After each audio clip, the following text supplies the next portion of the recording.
Hey guys, welcome back to the Wednesdays with Watson podcast. I am so excited to bring Jeremy Fox back to you as we are in May of 2023 and it is Mental Health Awareness Month. This is the episode that you guys asked for. These are listener questions and Jeremy is here today as always for educational purposes only. While he is a licensed therapist and we will talk about his modality today of EMDR, he is not here acting as your therapist. He is here for an educational purposes only. So with that being said, without further ado, Jeremy, welcome back to the Wednesdays with Watson podcast. Thank you, Amy. Great to be here as always. Well, my listeners love you just because we were just talking pre-interview. I was like, hey, Jay, just stop. Let me hit record because you just start popping these gems out. And so we're going to go right for it because the episodes with you are typically longer. They're well listened to, but I know the people want to know some information. And so some of the topics that came into me, and we were just talking about this one. And so this first question, you said to me, wow, I could go so many different directions with that. So I'm just going to let you take it the direction you want.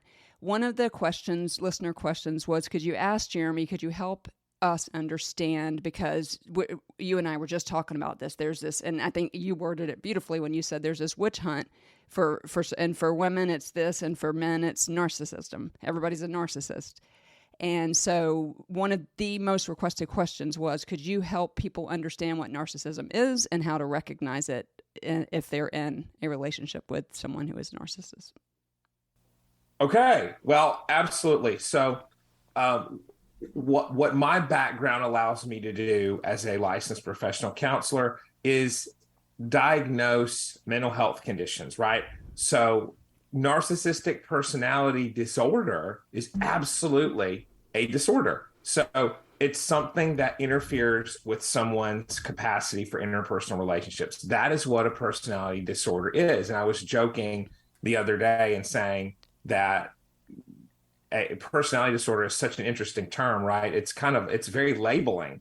So I want to walk that line of, and we're going to go over some criteria here. I want to walk that line between dignifying, of course, people's experience with abuse, because I think we can really downplay that. And I think historically, women's issues within a marriage have been dismissed and considered something to just get over and bear under. And I certainly would never want to encourage that. I'll underscore that. And also, I think that we can start to use terms as catch-all terms that really actually might not do as good a job of helping us understand the behavior going on as if we use other terms. And I think narcissist is kind of a term that can go along with that. And so per the Diagnostic and Statistics Manual 5, the 5th edition, which is the psychiatric Bible, the psychiatric field guide, right? It's what we in the therapy, you'll notice I'm saying psychiatric, I'm a therapist. We use the same diagnostic manual. Psychologists do, psychiatrists, therapists, social workers, all of us use that. And then the International Code of Diseases, the ICD-10, there's overlap there. And it's all about diagnosis and insurance reimbursement. So, but narcissistic personality disorder is what we refer to as therapists and licensed professionals. It's the condition there underlying that someone may have.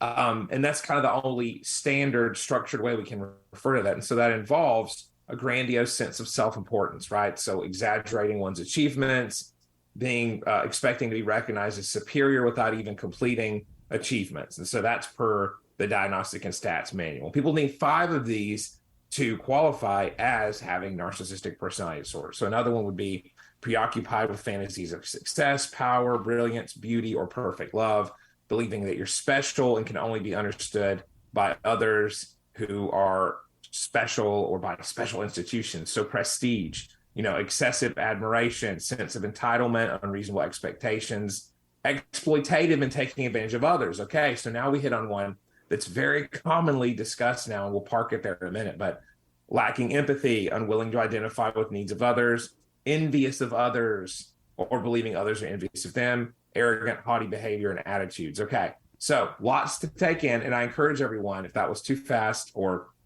too much, just Google DSM-5 NPD criteria. And so I really want to caution against using this as a field guide and bringing it to your partner and saying, you have this because right. Think about it, is it really going to work? Even with someone who doesn't have narcissistic personality disorder, it'll be hurtful or angry. And especially if they have it, they're probably not going to just say, you know what, you're right, I admit it, the jig is up, the game. So don't think that'll be how that goes. But the exploitativeness element there, and lacking empathy is what people often now will talk about in terms of narcissistic abuse. And so I think, so narcissistic abuse is actually a term that doesn't come anywhere from within, in my experience, and listeners can chime in. I think that comes from more within the coaching and peer helping professions. I think it can be valuable to think about terms like that in terms of a pattern, if that's there, of being, gaslit, which is essentially denial. It comes from a movie called Gaslight, where the husband makes the wife think that she's losing her mind because he makes subtle changes and denies things, and outright refuses to acknowledge reality. And so we can say that falls into that kind of exploitative element there, taking advantage of others. But you'll notice nowhere is gaslighting in the criteria, and that's not a mistake. The criteria for narcissism is much wider than that, and it could probably include that, right? But sure. If you feel that a partner is denying reality, denying what's happening to you, and isn't just simply not noticing it, because, by the way, that lack of empathy and lack of attentiveness to others, or identifying with the needs of others, rather, both those things kind of can be entailed there. But it really might go to that. Someone might not be paying attention to your needs, and they might not be intentionally gaslighting. They might be just unaware completely because of the selfishness element. So how can you tell someone is narcissistic? Well, I'll give some actionable tips. I mean, it's on a spectrum all the way from some light, I guess we could say, preoccupation with self, all the way to NPD. So again, narcissistic personality disorder. In your dating life, is this person really focused more on himself or herself and relating everything back to their own needs, and not in a way to make to establish a bond with you in conversation, say, oh, I experience much the same thing, let's talk about it, but in a way where they center their needs constantly, even when you gently remind them that you have something that you need. So be on the lookout for that, especially early on in dates. There's a joke that, and it's not really a joke even, but there's you can Google it, like a 1-question narcissism test. And the question is, are you a narcissist? And people who don't think that's a bad thing will say yes. So I would probably not ask that on the first date, right? But I would encourage you, notice if someone really doesn't see a problem with talking about their achievements and how they're better than others early on, because what often can happen is someone can be extremely charming and self-possessed and confident, and that is very attractive, right? So be aware of if this is confidence or overblown cockiness early on. And note, so that's because narcissism is really, you'll notice most of those things in that list I went over, again, you can look at it, DSM-NPD criteria, is focused with their attention towards self. So most of the things you're going to look for there are going to be how they engage you in conversation. Is it all about their own needs? Right. And is it all about what you can do for them? Do you feel like an instrument or an object? Do you feel like an audience for them only, and like you're a fan? If so, if you get that sense, notice that, see if you can redirect. If you really think, well, maybe I want to give this a minute here, I really enjoy this person's company, and you can see if this is something that sticks. I would encourage that you do that relatively expeditiously, right? Like somewhat quickly, if you are really concerned about that. If you're already in a relationship with someone, and or have children with someone who has NPD that you think, right, I can't diagnose someone I haven't met, and you can't either, to the audience of it, but you can really look into getting some therapy for yourself. Often people with NPD will be hesitant to go to counseling, or will go and deny things, again, like this is just some anecdotal stuff, and you can find a lot of information out there about it. But I would encourage you, try to get some professional help for the situation, because that'll do nothing. At least it won't. At the very least, it will give you validation. Well, and it brings to bear the very true fact that all we can control is ourselves. And so, yeah, if and it's interesting because one of the listeners that sent this to me, you just explained beautifully what happened. Counseling came into the situation, like premarital counseling, and it all went to, it all hit the fan essentially because he probably does have MPD. I don't know, but I will, just as a means of housekeeping, put the link to the American Psychological Association DSM-5 in the show notes, because the criteria of many things that we'll talk about today is there. Well, that moves us into something. So, Jeremy, one of the things that you're doing, I'm loving that I'm seeing that what you're doing on Instagram, and guys, follow him. And again, just like last week, there'll be a contact Jeremy button, which is going to put you to his Instagram account, What Jeremy Fox Says. And I noticed one of the ones that actually caught my eye the other day as I was scrolling through was you were talking to your followers about intrusive thoughts. And I think that is something, and I did have a couple people ask me everybody knows what intrusive thoughts are. Just a thought that I don't want. And particularly those of my listeners who have PTSD have thoughts that they don't want. So could you shed some light on some practical ways to move through those, like you would want to do if you had a 30-minute Instagram reel that you could do instead of 3 or 2? I'm not even sure what it is, actually. And what's interesting is I do have the ability to record longer stuff, like a whole episode about a topic. But truth be told, a lot of short form content is king in many ways. And I think if you know a topic well, you should be able to communicate it quickly. Sure. Right. So that's also a thing. So I appreciate your glowing words there.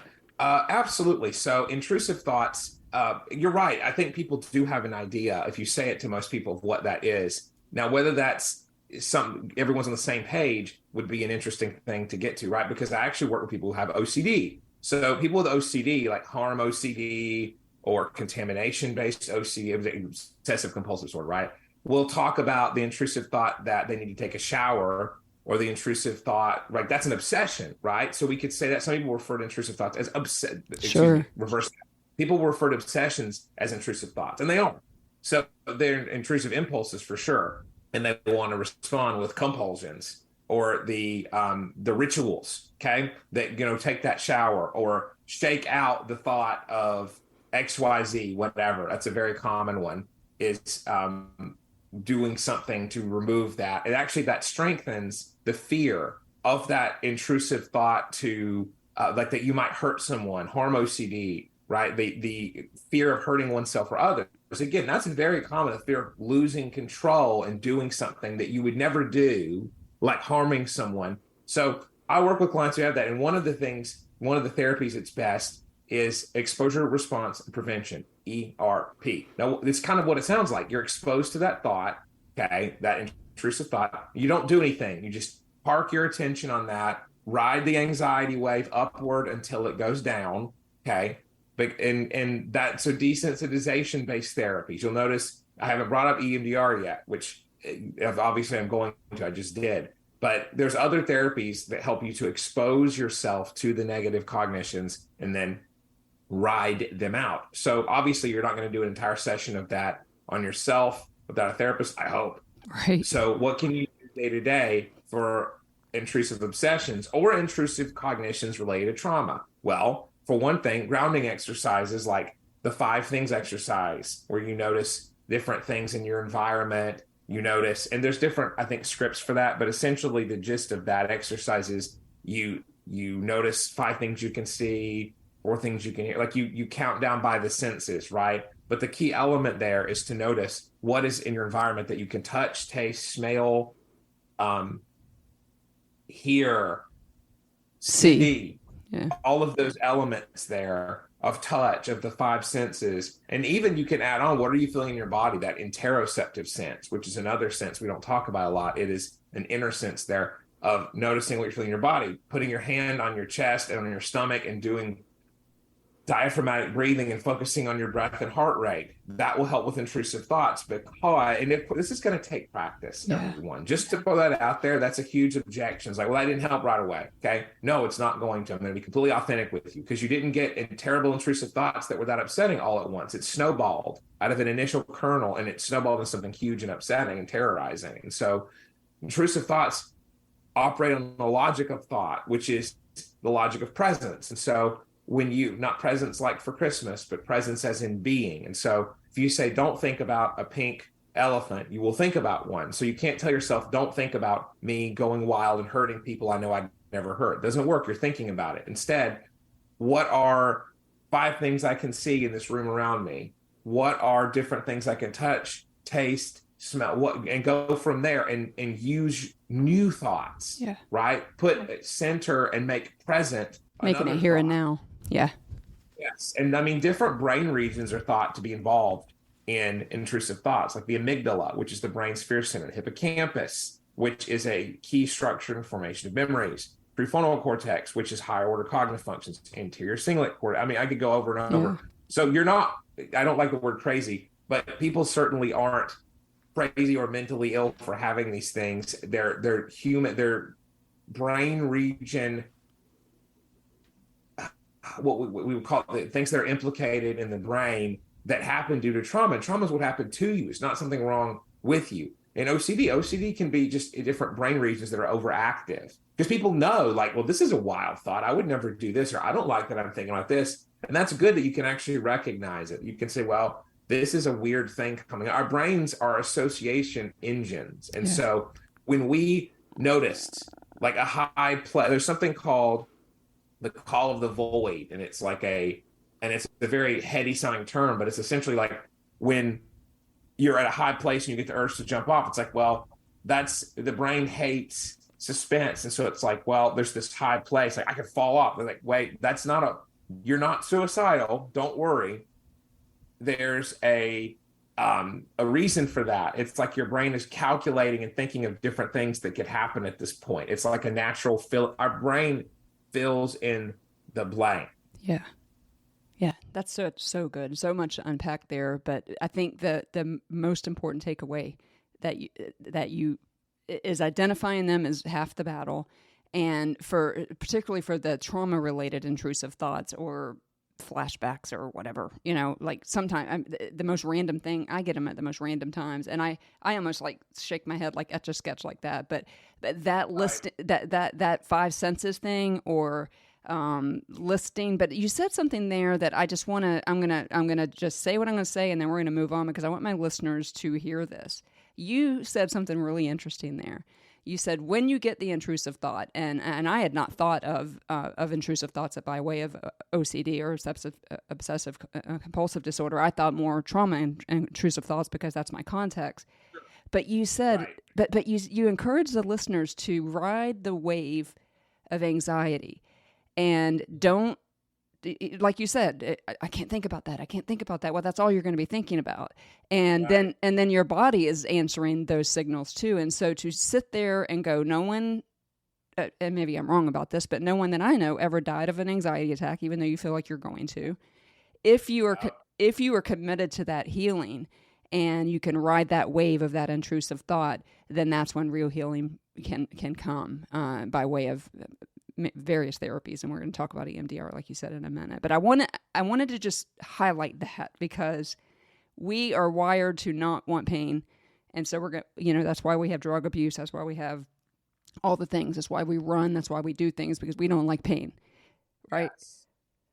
So I think that's really important to highlight. One of the things, Jeremy, one of the very first things I heard you talk about on the Clubhouse platform, which I'm not even on anymore, but that was you're one of the best gifts from that platform. But one of the things that I remember hearing you talk about, and I want to highlight it for the Wednesdays with Watson podcast listeners, was the association between perhaps maybe a misdiagnosis of attention deficit hyperactivity disorder, or AD, or just ADD, and PTSD. Now I'm getting into the thing that you love to talk about. So talk to people out there who maybe are, and by the way, I really wish people would stop walking around saying, I have ADHD, I have ADD, I have OCD. It's so, while we're in Mental Health Awareness Month, it's another free Watson nugget. Stop making jokes like that, because if you really know what it's like to be OCD, then you wouldn't make a joke like that. Same with ADD or ADHD. But why sometimes do we need to look a little bit deeper for a PTSD diagnosis for kids, or vice versa?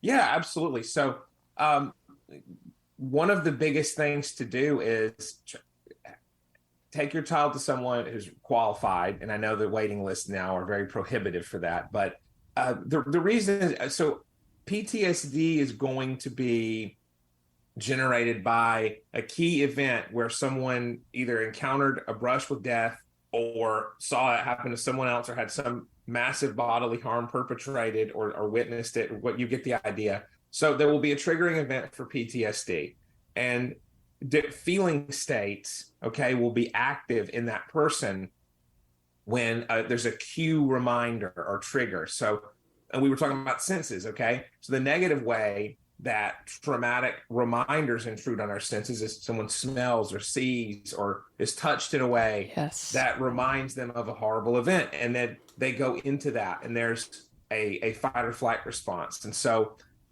the issue here is, so I could skip all over the place, but with children, they're not always going to be able to report the event, and they might not use the same language an adult would. So it's important to determine if you think something occurred that might have sparked some of those symptoms that can be confused. So overlapping symptoms for ADHD and PTSD would involve issues with concentration, obviously, trouble sitting still, impulsivity, okay, doing things that you feel like the kid's acting on autopilot or can't mitigate, can't stop their impulses, all right, or task completion issues. So there's an overlap in inattention and hyperactivity between PTSD and ADHD.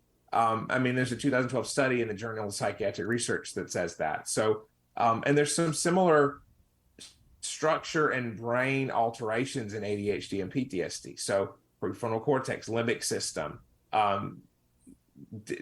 differences there compared to neurotypical functioning. So hyperarousal can be implicated there. That's the thing that comes to both. But with ADHD, that's typically restlessness, fidgeting, difficulty with quiet activities. For PTSD, there's going to be hypervigilance, meaning being extremely aware, hypervigilant, okay? Exaggerated startle response. So someone with ADHD might not jump at being startled the same way someone with PTSD is, right? And insomnia. So that's another thing that can put PTSD on your radar is child may be afraid to go to sleep because of some fear of what could happen.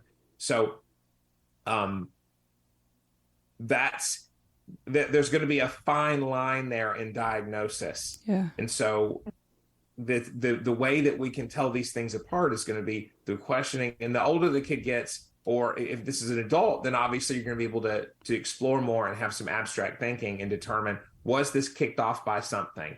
Does my inattention look like hypervigilance, or does my hyperarousal look like hypervigilance, or more restlessness and being bored and or leaping from one interest to another? So it's going to be an origin point issue.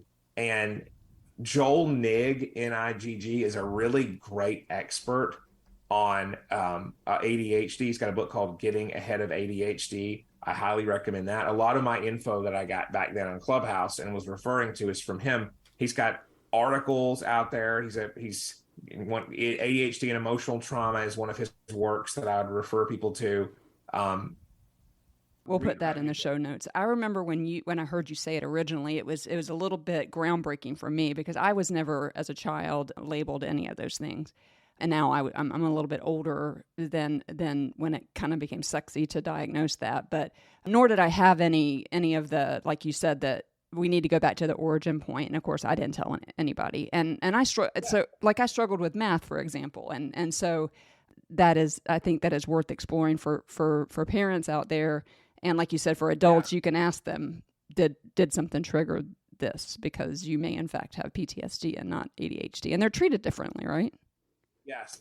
And one thing I would say is, this is kind of a homespun answer, like very practical and anecdotal, is if someone responds well to EMDR therapy, which we'll get to, of course, and that you focus on a trigger and desensitize that, okay, and their attention symptoms go away almost completely, you're probably dealing with PTSD. But if someone has ADHD and you unspool their history, their narrative, and you look at as a therapist and you have them float back to the first time they felt that excitation of ADHD. And of course, people don't have encyclopedic memories. Most people don't. Some people do. Everyone doesn't. So if you float back and it's like, no, I'm not getting anything traumatic, and the person's not able, no matter what. And I would say not to like have them painstakingly focus on everything bad. Right. That's not what we do anymore. But if we have a good idea that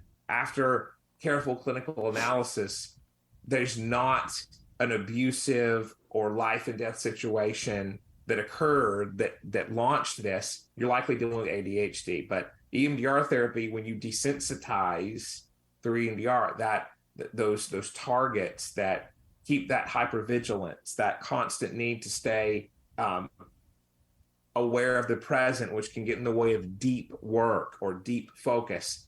When that clears up, when you do EMDR, you've most likely seen traumatic induced attentional deficits there. Gotcha.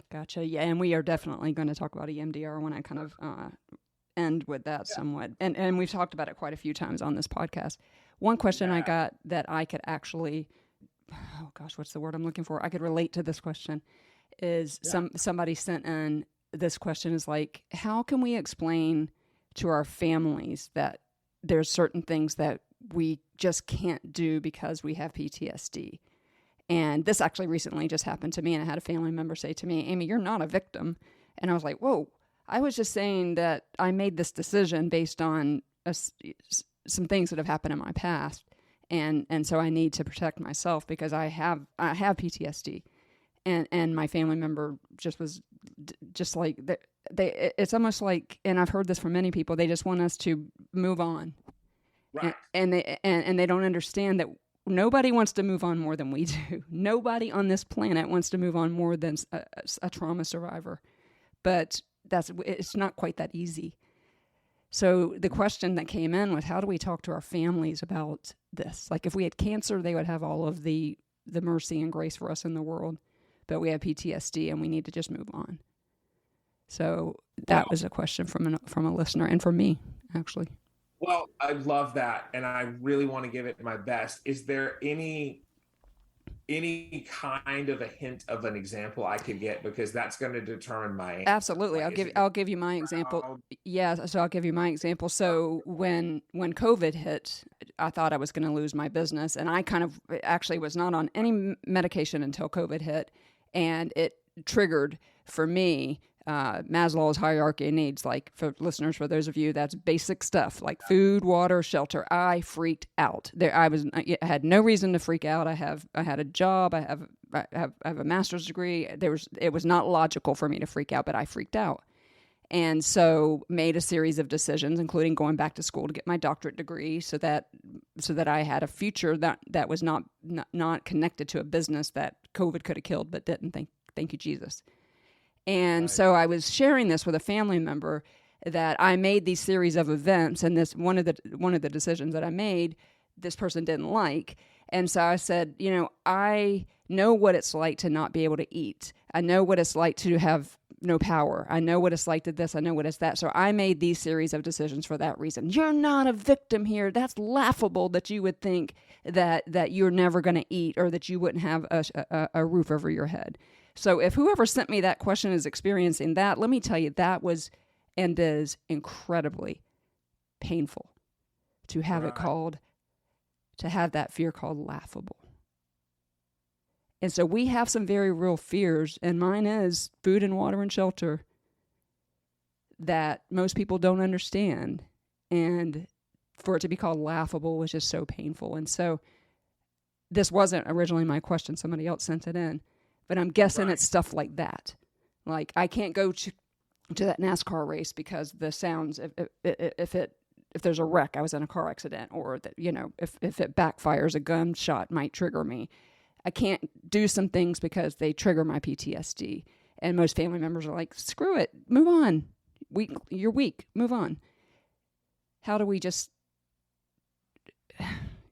invite them into, imagine what it would be like to do the scariest thing ever and somebody telling you that's laughable or you don't have a reason to do that. And so I don't think a lot of family members understand PTSD, and that's been the point of this podcast. And so, yeah, I don't know if you have anything for us on that. If you don't, that's okay. No, I mean, I do. I'm just, So I'm going to go, and I get this a lot. I get these sort of questions often. And if you say as a therapist, you don't do relationship therapy or couples therapy, the joke, I mean, my joke on that is you do. Everyone does. We all do relationship and family therapy, even if we strictly see individuals. Well, why is that? Because people are going to ask us questions like this. People are going to ask difficult questions about difficult people that have difficult answers. So if someone, and just think about it, if you heard that, if you, Amy, are hearing that listener submitted question, like if someone says, that's laughable or get over it, I mean, what would your first response be? Like, first of all, that's a very dismissive, kind of rude response from the jump. Like, that's not an appropriate thing to say to someone that we love anyway. Right. And so the question is, how can I make someone in my family who talks to me that way stop talking to me that way is the real question. The question behind the question. That's what we often do as therapists is we'll hear things like, well, how can I make I'm exaggerating, but like, how can I make a loved one not tell me that my ideas are completely stupid and that I'm an idiot? Like, how can I stop that? It's like, oh, okay, grad school doesn't tell you how to do that. Right. So, but what does is different kind of books that you can look at, like how to have that difficult conversation. I think that's, well, I don't want to cite that improperly. I'll find some resources for that. But one of the things we can do is, first of all, and like Verbal Judo is a really good book, by the way, for emotional conversations and for things that are difficult like that. Dialectical behavior therapy, interpersonal effectiveness skills are very good. So we'll actually do that really quick here and go over it. So when we're having a conversation, okay, we can use the Dear Man acronym, which stands for describe, express, assert, reinforce, be mindful of your goal, appear confident, and then of course negotiate. So those are things that we can do.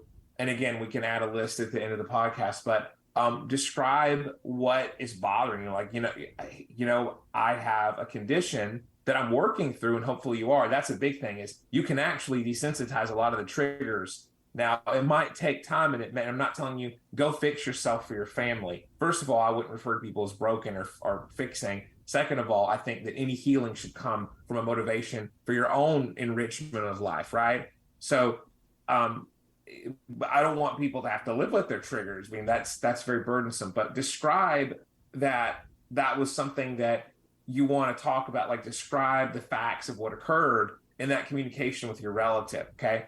And use I statement to express your emotions about that. Like, I'm feeling misunderstood, or I'm feeling hurt when you said, get over it, you're not a victim, or that's laughable.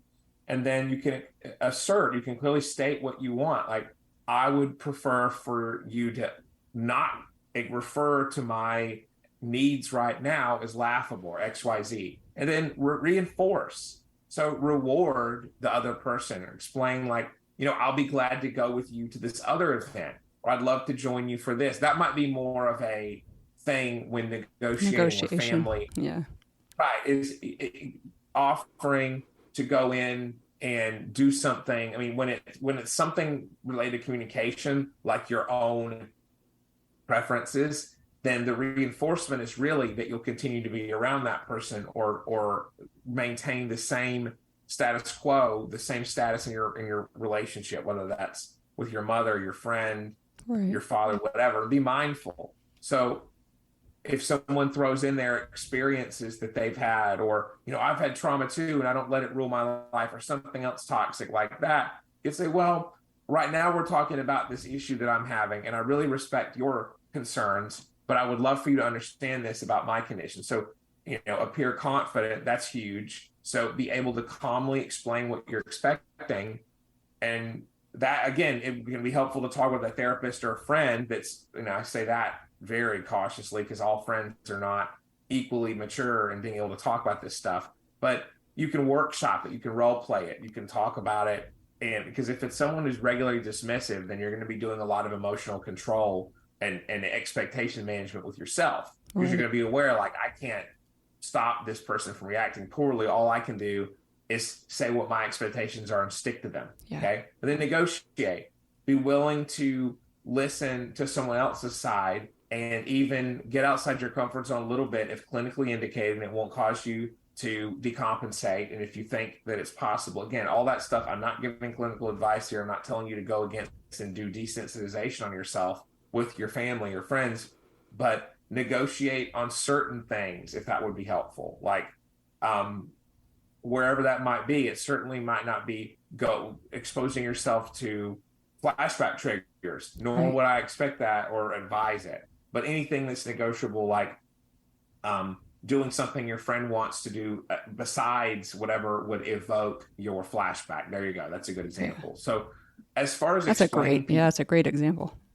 Well, thank you. So as far as explaining PTSD in the most simplistic way you can for people who don't have a neuroscience background, or you don't think they want to hear it, honestly, you can explain that certain memories, when you're upset enough, get stored in an upsetting way that when you're afraid for your life and you're under mortar fire in the military and you hear that sound, the sound is stored connected with intense emotion because your prefrontal cortex is not as active as your amygdala, the fear center that we talked about earlier. So that doesn't just happen with veterans, by the way. Military experience is not the only thing causing PTSD. We know that, but that's an example I could use. Or a car accident, like that's another one. Something that, if someone's tailgating you, you're really upset because you got rear-ended really hard and you saw the car behind you right before that moment of impact, and that image is stored with that emotion. So explaining to your friends, or family, I had an experience occur that was so upsetting that the sensory element was stored with the emotion intensely, and that's what trauma is. And I'm working through it, but right now, these different things in my environment that remind me of the incident are very emotionally disturbing. Yeah. So that's something. And again, if people don't want to come off of their own expectations, they're not going to come off of them. If it's all about someone else's convenience, and that's where we get into narcissism. I was just getting ready to say, and we full circle back to narcissism. Yeah, we do. And the painful thing about it, and that's again part of therapy, is bearing witness to people's pain, even when there's nothing to be done. You can't change narcissistic family members. There's no magic words. People want, if you have a fixing brain and you want a formula and you're really good at school and you love improving things, you're going to want to get a formula for changing someone that you think is a narcissist. I hate to say it, that right now, as far as I'm aware of in medical science, is not possible. Plus, it would kind of be unethical. Yeah. But I mean, even if it changes someone's narcissistic personality, or that's their personality, they have to consent to that, right? But what is possible is, people with narcissistic personality disorder can have empathy. And so I would say not to get in a tug of war where you're trying to appeal to that and begging, because that gets you right back where you don't want to be. But if they're open to changing and they're aware that you're no longer going to indulge negative behavior, then you have a good chance of getting an answer to that. The gray rock method is very good for dealing with people with NPD, by the way. You act deliberately unresponsive or unengaged so that someone who thrives off of your responses will lose interest. So, fascinating. You're just staying. Have you heard that before? No, it's just that. I just heard that in real time. That is absolutely fact. We're going to write it down. Fascinating. It sounds to me like it's in terms of family, especially in my situation, and I'll own it. Basically what it did was it hit my nuclear button. I was so angry, yelling at the top of my lungs, like, I can't believe you just said that to me. And it is unresolved. And this person has asked for another conversation with me, except for she came to me with, I said what I said, I stand by what I stand by, let's talk. No. Sure. And so this is where, and we don't have time to talk about boundaries because I really want to talk about EMDR. So think about what Jeremy is saying here in terms of, if you are dealing with somebody like that, even if they're family, if they're unreasonable in that they will not respond to you with you come in with your hat in your hand, like, hey, I had something that happened, and the beautiful way you just articulated that, I'm working through it, but for right now, I'm worried about whether I could pay my bills. And I know that that doesn't seem logical to you, but trauma isn't logical. And I can sit here and tell you why your brain can't do certain things without EMDR. And so this is a beautiful segue into EMDR, of which Jeremy, this is his modality. Jeremy, I just started my next class in my doctorate program, and it's theories of counseling. So it's all of them. And so we get to pick one to do a presentation on, and I'm going to do it on EMDR because duh.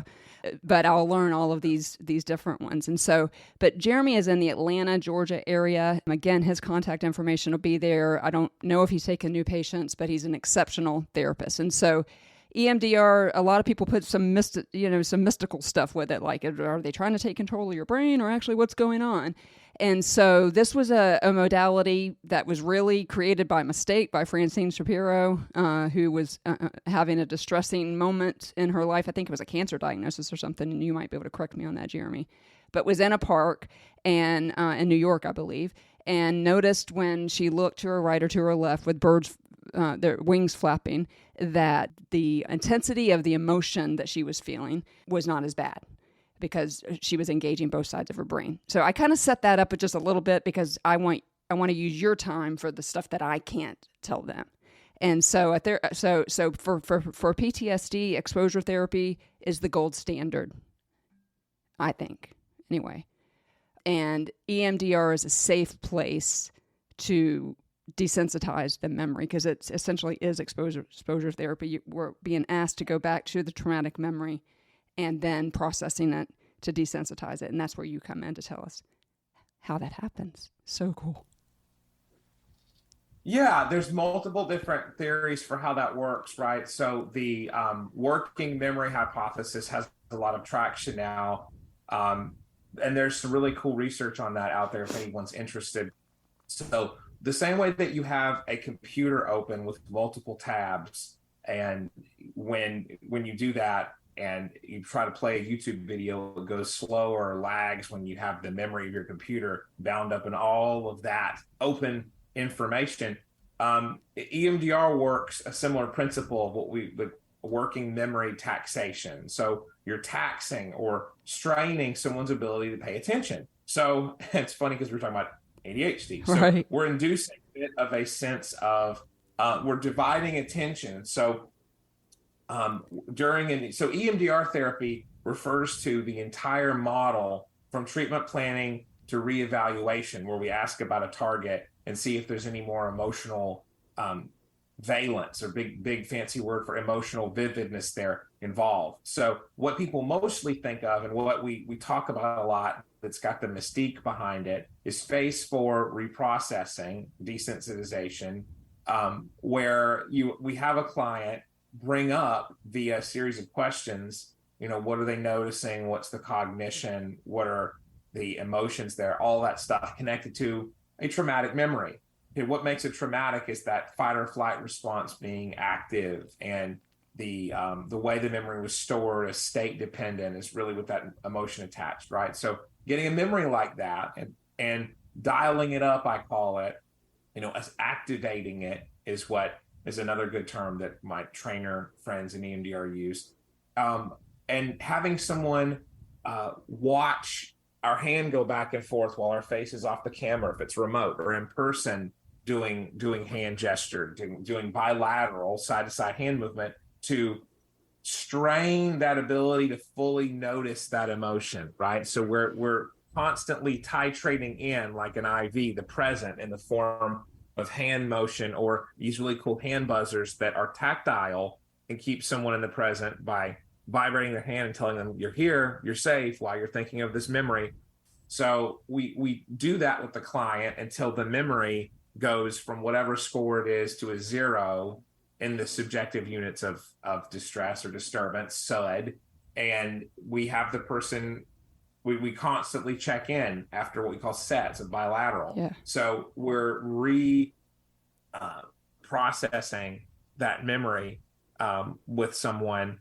That's where the reprocessing element comes in, is we're taking it, we're desensitizing the emotion, and the brain will often reconsolidate that memory, meaning store it differently and in a form that's more semantic and not the physiological response attached to it of distress. Someone will often connect it to another earlier life event and say, oh, this reminds me of a general sense of powerlessness that I have. So that memory's been reprocessed, stored differently, stored in context as an event and not a fear that comes up in the body now. Yeah.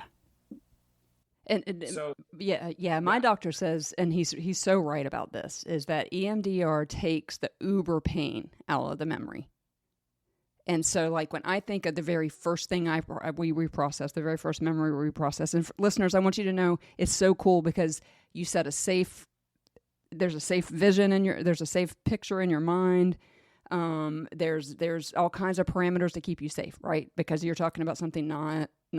I mean, I threw up. Full disclosure, threw up the first time. But the very first time that we did it, it was about my domestic violence situation. And we processed through it. And now when I think of my domestic violence situation, I think of one of the truths that we weave. And so at that point, he was patting my hands, but now he has the cool tactile things you're talking about. And 3 words came in my mind: you deserved better. And so now every time a trigger will come up from my domestic violence, those 3 words come to my brain, period. And so it does take the uber pain, like it, instead of no longer the Etch-a-Sketch, like I'm shaking my head, I don't want to think about that, to we process that, it's put to bed, It's done. Yeah. Well, and some contemporary research that's really interesting says that EMDR replicate the bilateral saccades, we call them, or side-to-side movements, replicate slow wave sleep waves. They activate those, which binds memory, and that gets to how EMDR therapy essentially does the work that's supposed to happen when you're during sleeping. Sleep, where the memory is stored with its important elements, but otherwise released. And again, I'm trying to keep this very comprehensible and comprehensive. So we know that EMDR works through different studies that we've seen that have shown evidence that the memory is taxed, working memory, meaning how much we can have it mined in any given time, and brain waves active, slow wave sleep waves being active during bilateral stimulation. Like, what's that all about? Why is that happening? Fascinating. So you can go deeper with that. Yeah. It is, and there's people will say there's hemispheric connectivity between left and right hemisphere. There's different research on that. But I'm citing the stuff that I'm most familiar with. Sure. And empirically, I can tell you that, and I've told you this before, that I had an MRI on my brain, and I can't even remember why. They found 5 lesions in the frontal lobe, and they were like, it's probably just your age. And I was like, well, I thought that's not cool. I'm not that old. This was probably 10 years ago.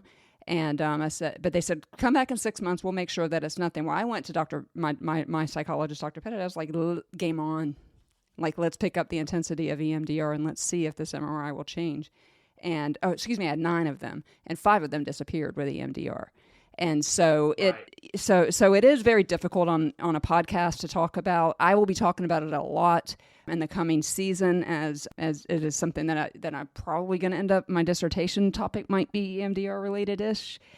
And so this is how much, guys, it matters. And so I want to give you the mic, Jeremy. I always love to give you the mic at the end. I do want to talk about other alternative treatments like cannabis and psychedelics, but we're going to throw that up on the YouTube channel. So we're going to close the audio part here by giving you the mic, and then those of you who are interested in Jeremy's answer on alternative treatments for mental health, and I am specifically talking about cannabis, MDMA, which is ecstasy, and maybe one of the mushrooms that are being used to help and effective in some major depressive disorders and things like that. But that's going to be only on our YouTube channel. So, and that will be in the show notes. So for the audio portion, Jeremy, the mic is yours. I cannot thank you enough. This is the second week in a row we have had an hour-long conversation for my client or for my listeners. So one of the things that I'm learning in school is that it's jobs of the therapist. I'm not going to be a therapist. I'm going to be the coach to the therapist and help you guys with intervention strategies and stuff like that. But every class so far has said the number one job of the therapist is to instill hope. And that's what you've done here today.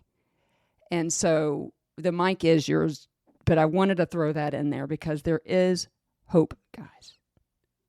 And EMDR is one of those hopes. But mic is yours before we exit off the audio platform. Well, I am surely thankful for that. I think one of our biggest jobs as therapists is hope generators, right? We have to give people a reason to continue forward. So with clients who have horribly oppressive depression, then what we have to do is explain to them, like, you're not alone. This is a condition that affects millions of people. Same with anxiety. This is something where we have a coded, right, diagnostic set that can be validating, like, because that's your starting point. You recognize then, oh, these things exist, and not just in my mind. Like, I'm not the only person dealing with this. Right. So when you realize that, and you realize that there's interventions that help, like EMDR therapy, okay, and you recognize that trauma is like a splinter, your traumatic memory that keeps coming up, that can be removed. There is hope. There's healing. Trauma, PTSD, all the way to complex PTSD at the far end, which is just severe repeated episodes of abuse that cause your actual personality to change, you not to trust people, et cetera, on one end, all the way to more minor things that don't reach minor, in quotes, that don't reach the PTSD criteria.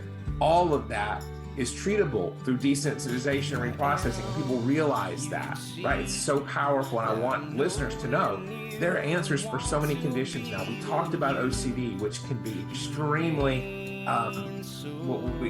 tricky to treat because there's that obsessive quality to it. Sometimes clients will be on the fence and, well, do I want to do this ritual just because it'll be easier? Do I want to stand up to it? There's that pernicious maladaptive element there where it becomes easier to just go along with the disorder than stand up. And I'm here to say, when you recognize that you walk through this with a professional in session and overcome this together with someone else, you get more energy. You will have more energy to do that because two people will be working on your problem together. So that would be what I would probably. You just gave me you just gave me chills. That is insanely hopeful. Two people will be working on your problems, and that you just gave me chills. Well, guys, if you're listening on the audio platform, we are headed over to YouTube so that he can answer this last question. Jeremy, thank you so much for being here on the Wednesdays with Watson podcast. Guys, we will be back in 2 weeks. June is National PTSD Awareness Month. Got 2 episodes queued up for you there. One of them is the PA that works in my psychiatrist's office, and I am doing a program with her right now called Listening to Your, or she's calling it When Your Body Speaks. So she will be here with us, and then I will have a good friend of mine who is living with PTSD, and it's just going to be 2 girls with PTSD talking to you guys so you can continue to help understand it, as that is our mission here. So for those of you who are on the audio platform, we will see you in 2 weeks. You have pulled me out from the depths. You have saved me from certain